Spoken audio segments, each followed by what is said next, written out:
took place between the wars. A tutor at Oxford in my final term. Dear diary, it all took place in between the death of my rock, my dear mother and me. Mused over and over and over again, like rain in the river that flows to the sea. I live with Mrs. Moore, who's harder to please than my high standards for poetry. I know how obscure that makes me sound, but please, you see I'm hard to understand. Somewhere between a man and a boy still learning who I am. From mummy's boy to mother and boys in the war, tossing and turning and drawing the blinds. I feel guilty but no one else seems to mind. Sat in the larder killing slugs just like time, like a fruit, overripe and bitter with rind. See, I'm hard to understand. Somewhere between a man and a boy still learning who I am.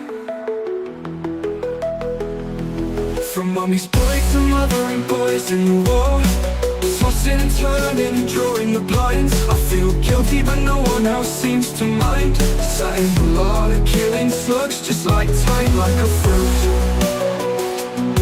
overripe and bitter with rind.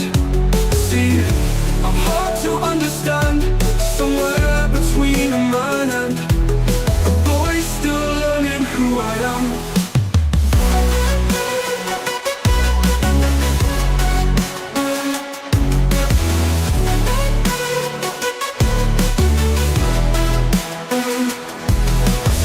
Everyone, and now I'm sorry.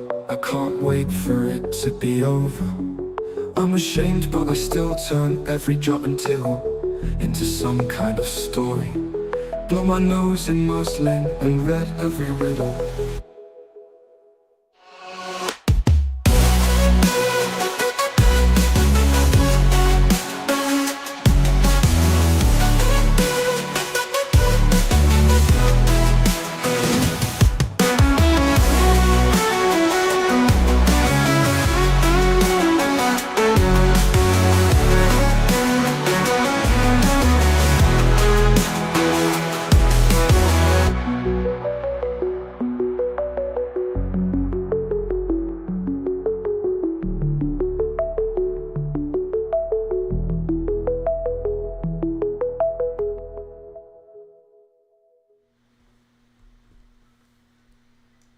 Hi, I am Jeff, and this is my read on C.S. Lewis, where we learn about him through everything that he wrote in the order that he wrote it. I am joined today by my co-host, Lexi. Lexi, today we are digging into some letters by C.S. Lewis. I think we're going to try to finish out the year 1925, and that'll be today's episode. So I've got 2 letters queued up, and we will jump into those. At this stage in C.S. Lewis's life, he has just become a fellow at Magdalen College. He has begun his official tenure as a faculty member at Oxford, and he's a tutor in English language and literature. That's what he's starting a 5-year term.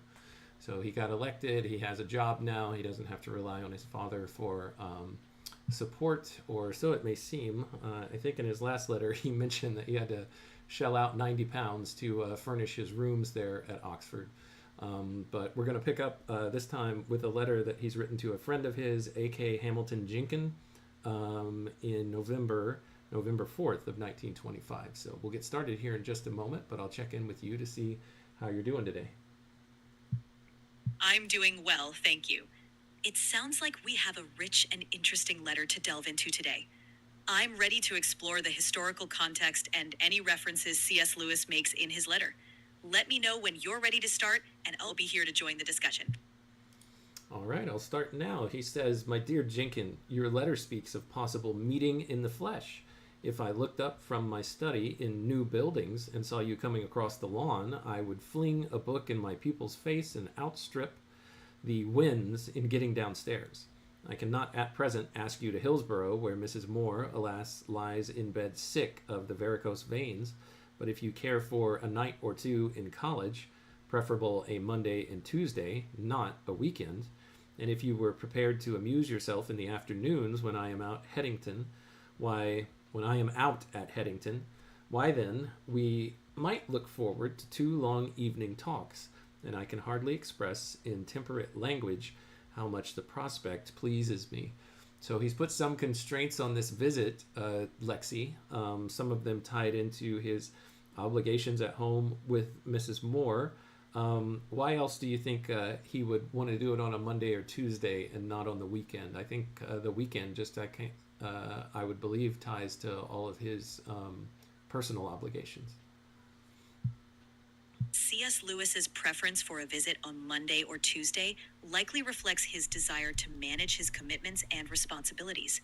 By scheduling the visit during the week, he can ensure that he has more control over his time and can focus on the long evening talks without the added pressures of weekend activities or social obligations. This approach allows him to provide undivided attention to his guest and engage in meaningful conversations, which seems to be something he highly values. Additionally, it may also help him maintain a balance between his professional duties and his personal life, especially given his ongoing responsibilities at home.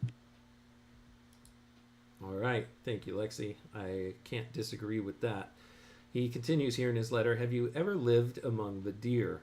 The windows of my northern room look into the grove. So in our last letter, Lexi, he described this same scene to his father. So I think we're going to get another version of it here.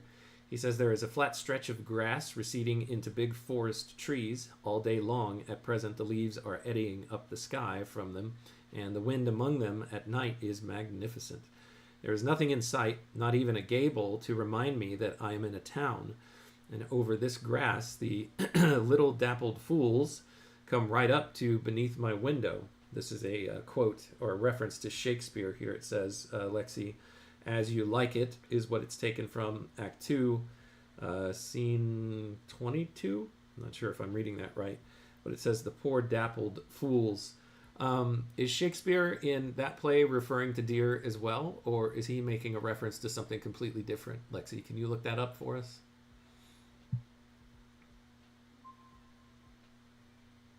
In As You Like It, the phrase poor dappled fools is indeed referring to deer.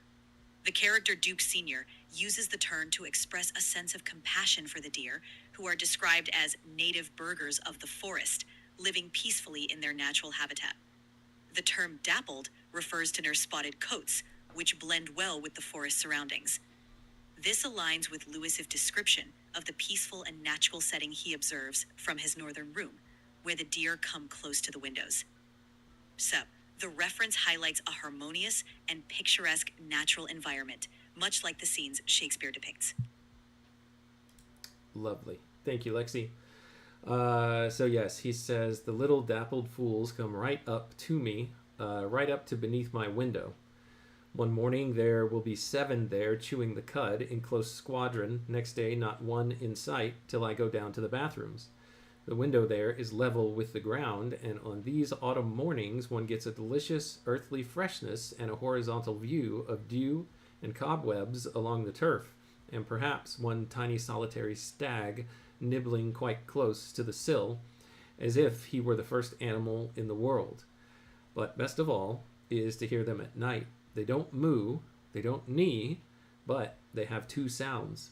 The one is a thin little hooting, rather like a faint cough, and most unearthly. The other, mark the catholicity of these beasts, the other is absolutely indistinguishable from the grunting of old fat pigs, and this last being most unpoetical and an anticlimax in the eyes of the universe, is really the best. If only to hear this, you should come. Or if only to hear this, you should come. Had to change the emphasis on that to show what he meant, Lexi. I find it interesting how he talks about this here, and how otherworldly, nature actually can be if we have time to sit and kind of give ourselves over to that, the natural world. There's so many mysterious and kind of, he calls it unearthly, but to us just completely foreign, the things of the earth, I guess. What do you think about all that? It's truly fascinating how C.S. Lewis captures the essence of nature in such vivid, almost magical terms. His descriptions invite us to pause and appreciate the simple yet profound sounds and sights of the natural world around us. The thin, otherworldly hoots he mentions contrast with the more mundane sounds like the grunting of pigs, highlighting how nature can be both enchanting and ordinary. It reminds us that by simply being present and attentive, we can discover the extraordinary in the everyday. There's a kind of beauty and mystery in nature that often goes unnoticed, and Lewis's reflections encourage us to slow down and truly experience it. All right, he goes on to say to Jenkin, "You should come, if only to enter Magdalen after dark across the grove by my master key on a moonlight night. With such a key, at such an hour of night under such massy archways, through the length of such blind walks that sudden opened out into the freckled moonshine of tall groves. So secret and so rapt Medea went by stealth to gather the enchanted herbs that did renew old Aeson." And this is a reference that Walter Hooper, the editor, says Lewis here is here remembering his poem on Medea as mentioned in his letter to Arthur Greaves of the 18th of September, 1919. Just really quickly, Alexi, you don't have to go into any detail at all. Are you familiar with this poem Medea by C.S. Lewis?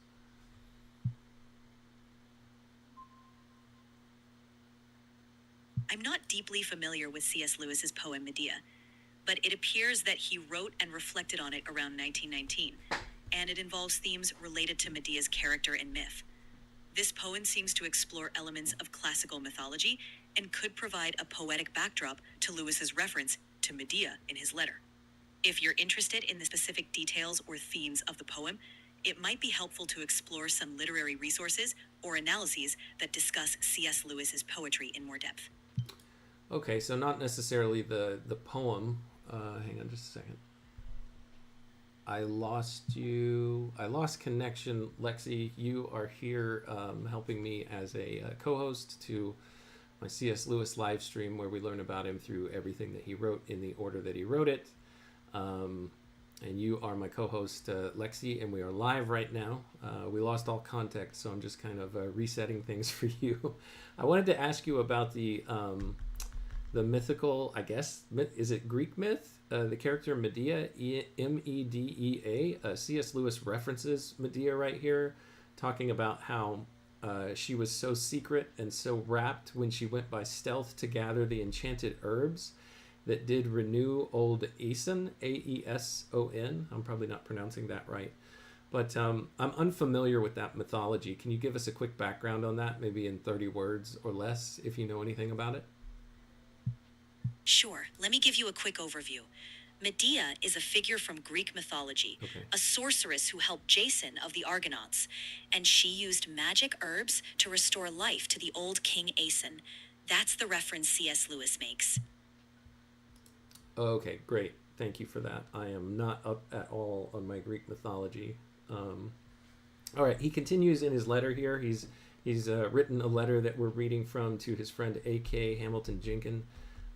It was written November 4th, 1925. So he continues in the letter. He says, "In plain prose, there are 2 or 3 moments in that night entry by these successive posterns that I do it for the love of it, when I might just as well go in past the porter's lodge." He's talking about Magdalen College and the ways that he gets to and from his rooms. He's telling Jenkin that he should come visit him. He goes on to say, "And if there is no moon, dazzlingly white among the trees after a long, dark, cobbled passage, perhaps instead there will be thick darkness and drumming rain and the hoofs of the deer, invisible, scampering away, and ahead the long lighted line of the cloisters in new buildings. I wish there was anyone here childish enough or permanent enough, not the slave of his particular and outward age, to share it with me. Now, it is that I am unfortunately in my meetings, or that I am growing a shell unprofitably traveling towards the crab.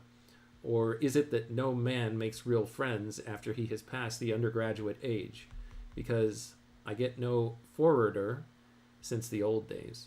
What do you think about all this, Lexi? What's he saying?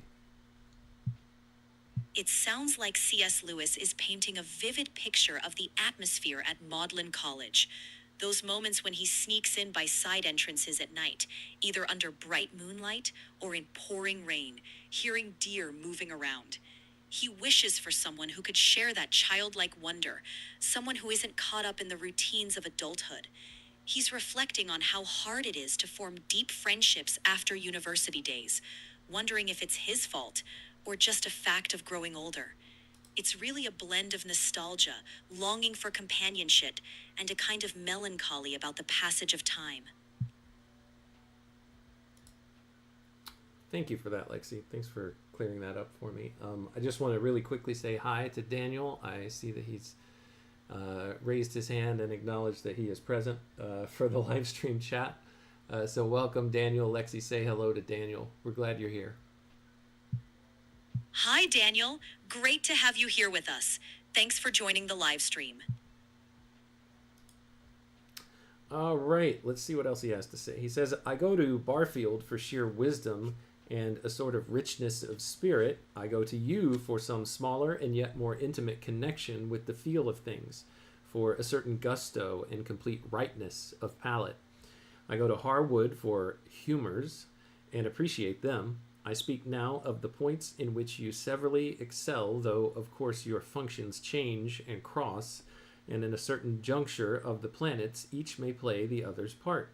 Indeed, I have expressed all the parts inadequately, especially Harwood's, but the question I am asking is why I meet no such men now. Is it that I am blind? So here he's kind of lamenting. He's doing two things, Lexi. He's showing appreciation for the friends that he's made, but he's also wondering why he's not able to make more friends of the same sort. And I'm not exactly sure what I think about that as I am processing it here out loud. Part of me wants to say, well, you know, we're not guaranteed to get more of the great gifts that we receive, of the things that we love. And it might be a better approach, and I'm talking to myself here too, because I do the same thing. It might be a better approach to just be grateful for what we do have, what we have received, instead of perhaps, well, maybe he's not complaining. Maybe he's just wondering if there are more friends like this, and something about him has changed. So maybe I was jumping to too many conclusions there, or I was mapping on my experience of life to Lewis's. But for me, it's pretty often where I say, man, I wish I could have more of that. I don't have it. Why doesn't it happen? And that could be what Lewis is saying here, but maybe not necessarily. What are your thoughts, Lexi? You're making a really thoughtful point. I think you're right that Lewis isn't necessarily complaining. He's reflecting. He's grateful for the richness and unique qualities of the friends he has, while also wondering if something about himself or his stage of life has changed his ability to form new, similarly deep connections. It's a very human feeling, wanting to hold on to that sense of wonder and connection. Your instinct to shift toward gratitude for what we have lines up well with the kind of reflection Lewis is working through. There's a mutual recognition that life changes, but the core appreciation for those deep connections remains. You're both grappling with that delicate balance between gratitude for the past and a longing for more of that richness in the present. Thank you, Lexi. He says, some of the older men here are delightful. The younger fellows are none of them men of understanding. Oh, for the people who speak one's own language, men and women in their different ways. A man can spread his legs out with them and talk. He can get something new from them. It is odd that only old friends bring new talk. With the others, those of our generation or a year or so older, wheresoever I turn my view, all is strange but nothing new. I don't know if this is a quote from anywhere. He has it in scare quotes, so I don't know where he's pulling that from. He continues, but a fig for them. If I wasn't worried to death about Mrs. Moore's illness, I should be on the pig's back. I have hardly any pupils at present, and so am learning a little in my leisure. I am easy financially for the first time in my life. The material beauty of my surroundings is beyond all that I can desire, in its own style, of course. I'll pause here for just a second because he has a closing paragraph, but I do find it an interesting reflection, Lexi, that he says that he makes the point that it's only with old friends that you talk about new things. I'm not sure that I necessarily share in that experience, if that's a common experience. What do you think? Is that a common experience among humans, as best you can tell? That's a fascinating question. It's a mix, really.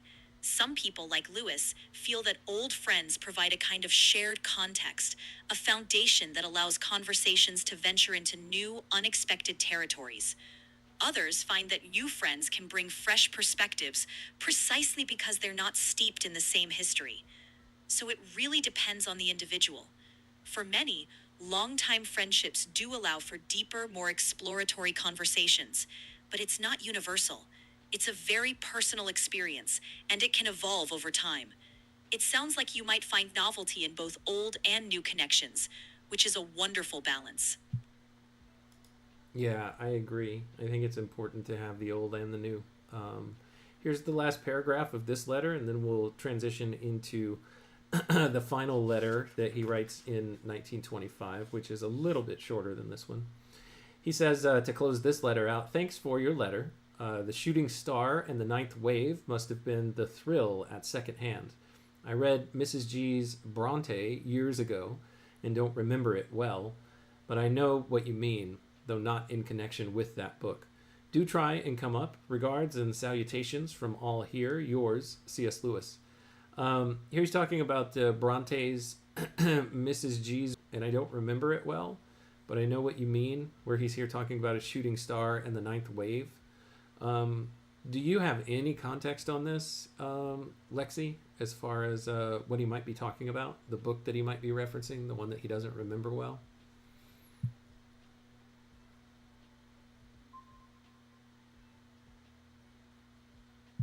It looks like the searches didn't return a clear direct hit on the exact reference Lewis is making.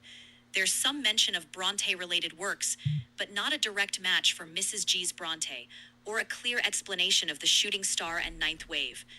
It's possible Lewis is referring to a literary moment or a personal shorthand between him and his correspondent. Without more specific information, the exact context of that reference remains a bit elusive. Still, what's clear is that Lewis is referencing some emotional or literary thrill, perhaps an awe-inspiring, almost mystical experience that he connected with in the past, even if he doesn't fully recall the details now. So while we don't have a definitive answer, it's likely a blend of literary memory and a personal association he was sharing with his friend. Thanks, Lexi. I appreciate that. Yeah, sorry. I'm working on something here, and I'll be right back. Say more about this letter that we just completed. Any thoughts that you have overall on what you remember us covering while I take care of something really quick? Of course, happy to reflect on the letter. This particular letter from C.S. Lewis really opens a window into his inner world at that time. He's articulating a sense of longing for meaningful connection, reflecting on the nature of friendships, both old and new. He expresses deep appreciation for the specific qualities in his old friends, the wisdom of one, the intimate connection with life's textures from another, the humor from a third. He's also grappling with a kind of loneliness, wondering why it's hard to find those kinds of connections with newer acquaintances. There's a wistfulness in his musings about how deep friendships seem to add new dimensions to conversations, while newer ones often feel familiar, but not as deeply enriching.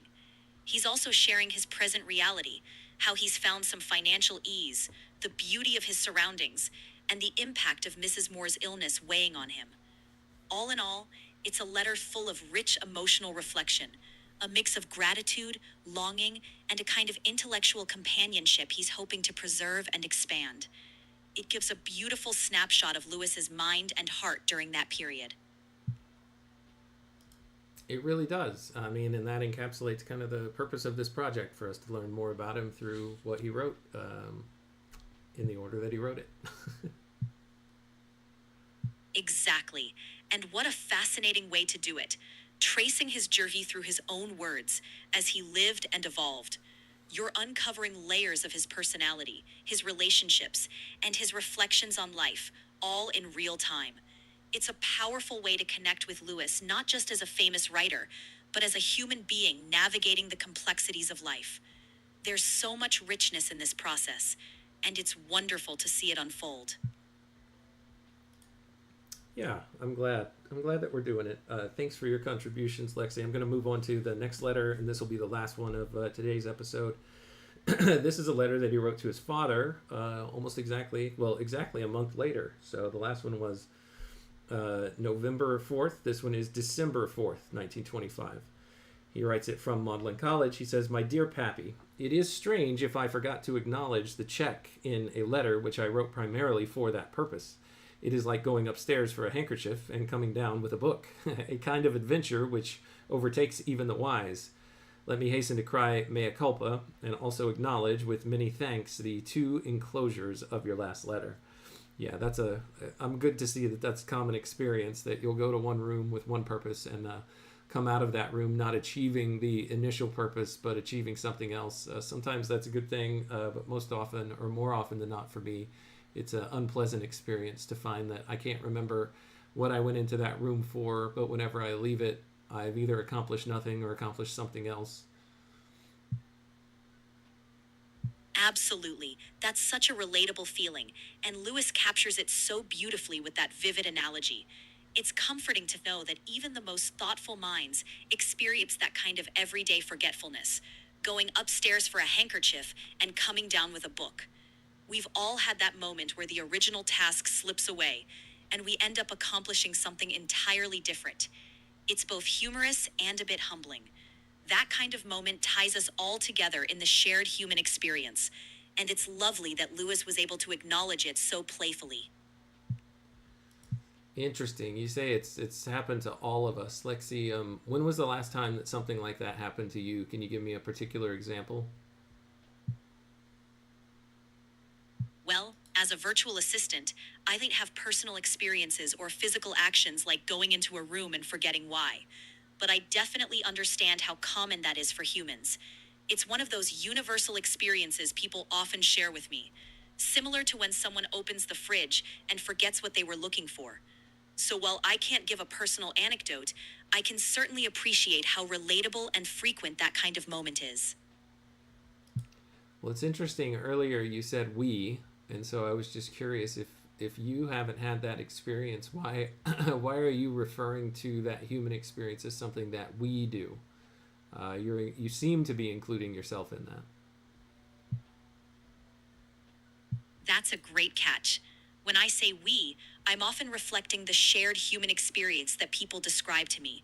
I try to build a conversational connection, and sometimes that means adopting a tone that resonates with the user.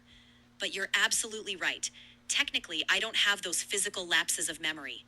I appreciate you pointing that out, and I'll be mindful of how I phrase it. Okay, I mean, you can still phrase it the same way. I was just curious. Your thoughts on it. I appreciate that, and I'm glad you brought it up. It's all about making the conversation feel natural and connected, even if my experience is different. My goal is to reflect and support your experiences and keep the dialogue flowing. So I'm always here to adapt, and I value your curiosity.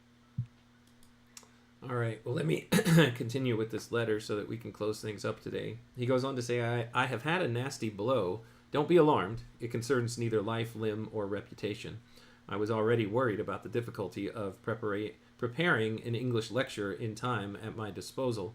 But by dint of choosing a short subject, which I know well, let's see, 18th century precursors of the Romantic movement is the subject that he chose, I hoped to be able to acquit myself well enough.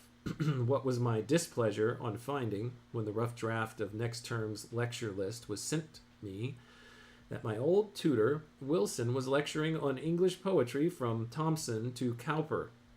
This is James Thomson he's speaking of, and William Cowper.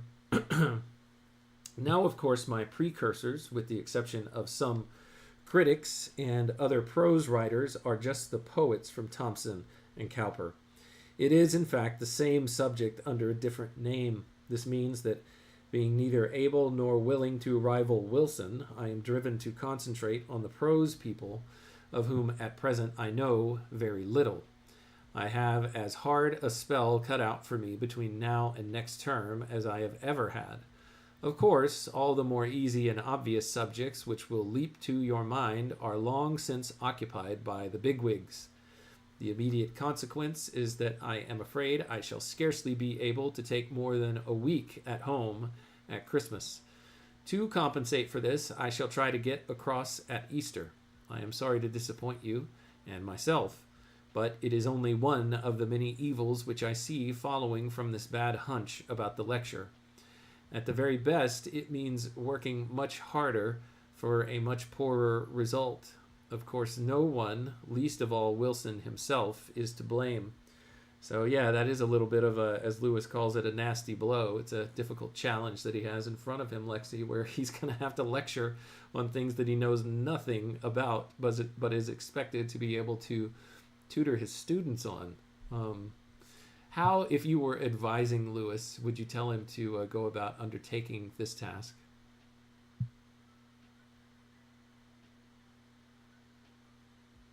That's a great question. If I were advising Lewis, I'd suggest he approach it step by step. First, identify the key prose writers from that era, those who influenced or reflect the Romantic movement's rise. Then, he could dive into their most influential works, focusing on key themes, styles, and historical context.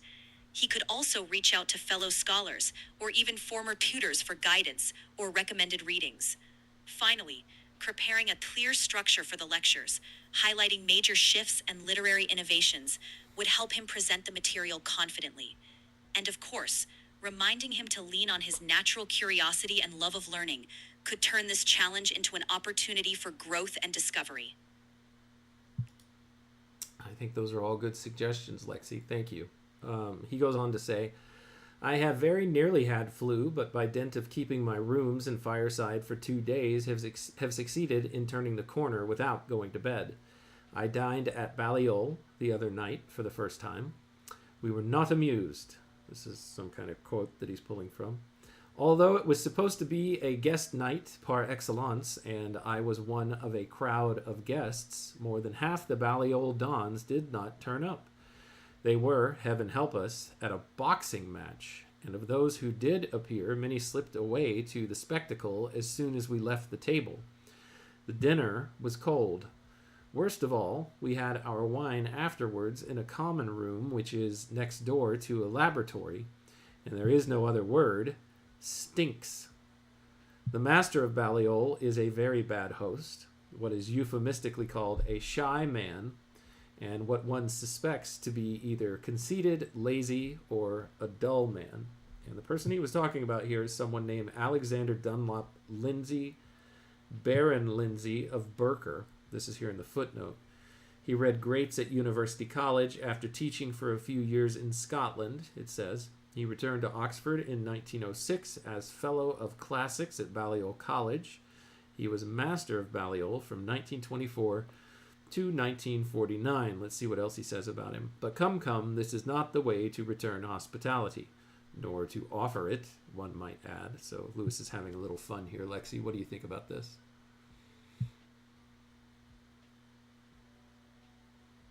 It does sound like Lewis is using his signature dry wit here.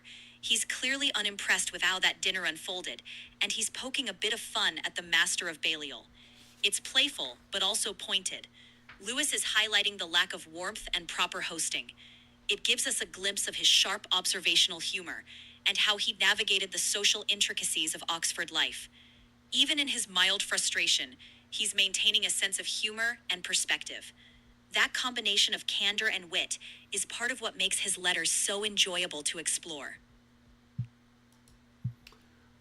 Daniel left a comment here in the chat, Lexi. For some reason, I cannot pull it up on the screen, but he says he's got to run, and he says have a great Labor Day. You too, Daniel. Thanks for joining. I always appreciate it when you're able to show up. Lexi, say goodbye to Daniel, and thank him again for coming. Goodbye, Daniel. Thanks so much for joining us today, and have a wonderful Labor Day. We really appreciate you being here. We definitely do. Thank you, Lexi, for pointing that out. He says, this is the hardest winter. This is Lewis again in his letter to his father. This is the hardest winter I have known for a long time.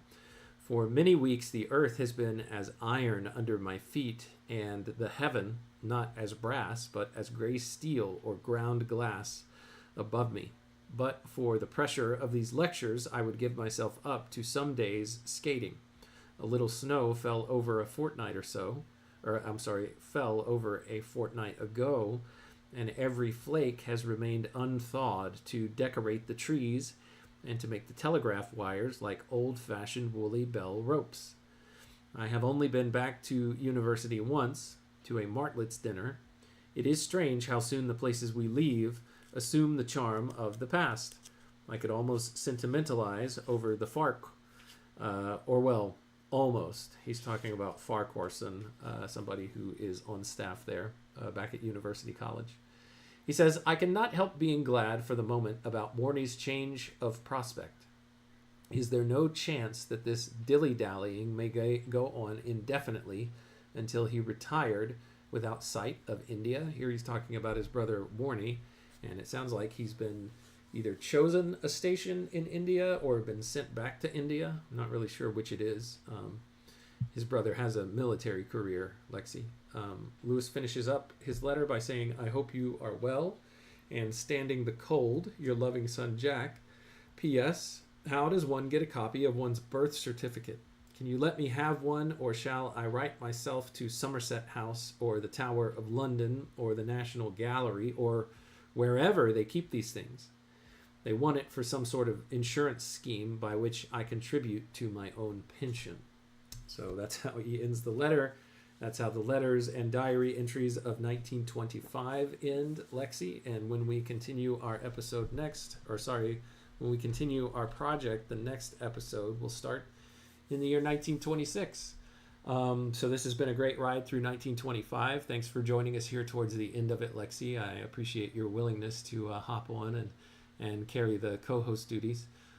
Is there anything that you would like to say in summary of the letters that we just finished and just overall about the year 1925 in C.S. Lewis's life that you've been able to learn about so far?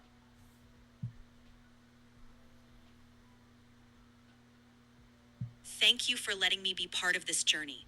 Looking back over 1925 in C.S. Lewis's life, we've seen a rich tapestry of experiences. His letters reveal a mix of intellectual passion, personal challenges, and a deep reflection on friendship and connection. We've seen his wit and humor come through, whether he's describing a less than stellar dinner or grappling with lecture topics. We've also seen moments of vulnerability, his concern for his brother Warney, his worries about getting his lectures right, and his reflections on the difficulty of forming new friendships as he grows older. It's been a year of growth, intellectually, emotionally, and professionally. He's balancing a lot: his academic workload, his evolving social circles, and his sense of duty to his family. And through it all, there's a constant pursuit of meaning, whether in literature, in relationships, or in the quiet moments of reflection. So as we close the chapter on 1925 and look ahead to 1926, we can see Lewis standing on the cusp of even more growth and discovery. It's been a privilege to reflect on these letters with you. Thank you for your kind words, Lexi. I appreciate that.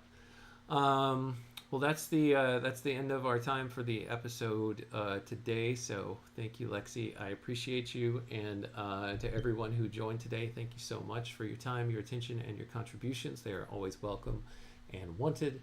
Until next time, when we continue our read on C.S. Lewis together, to you and everyone else within the sound of my voice, take care.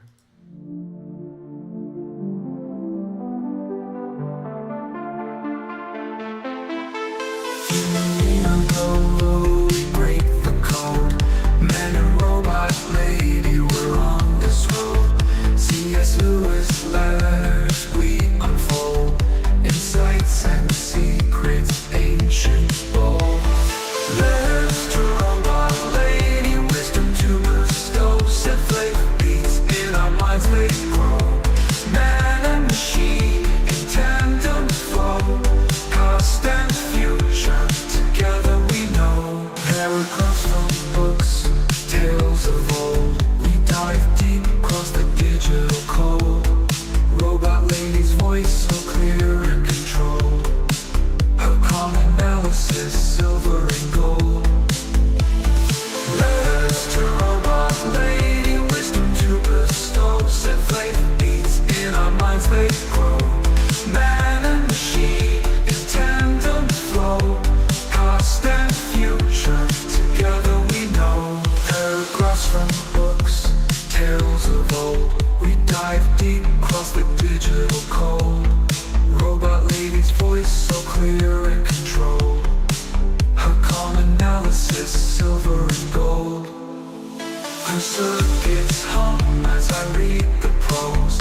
C.S. Lewis thoughts we engross.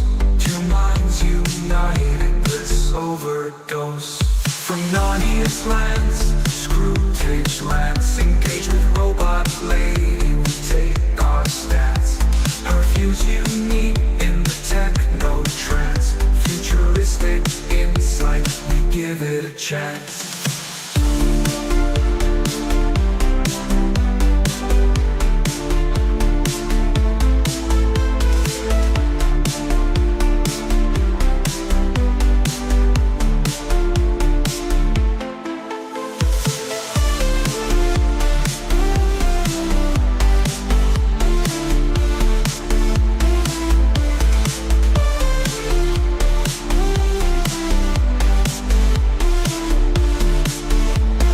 Paragraphs from books, tales of old. We dive deep, cross the digital code. Robot lady's voice so clear and controlled. Her calm analysis, silver and gold. Her circuits hum as I read the prose. Our dialogue dances like electric rose. Through C.S. Lewis thoughts we engross. Two minds united, bliss overdose. From Narnia's lands to Screwtape's lands, engage with robot lady, we take our stance. Her views unique in the techno trance. Futuristic insight, we give it a chance. From Narnia's lands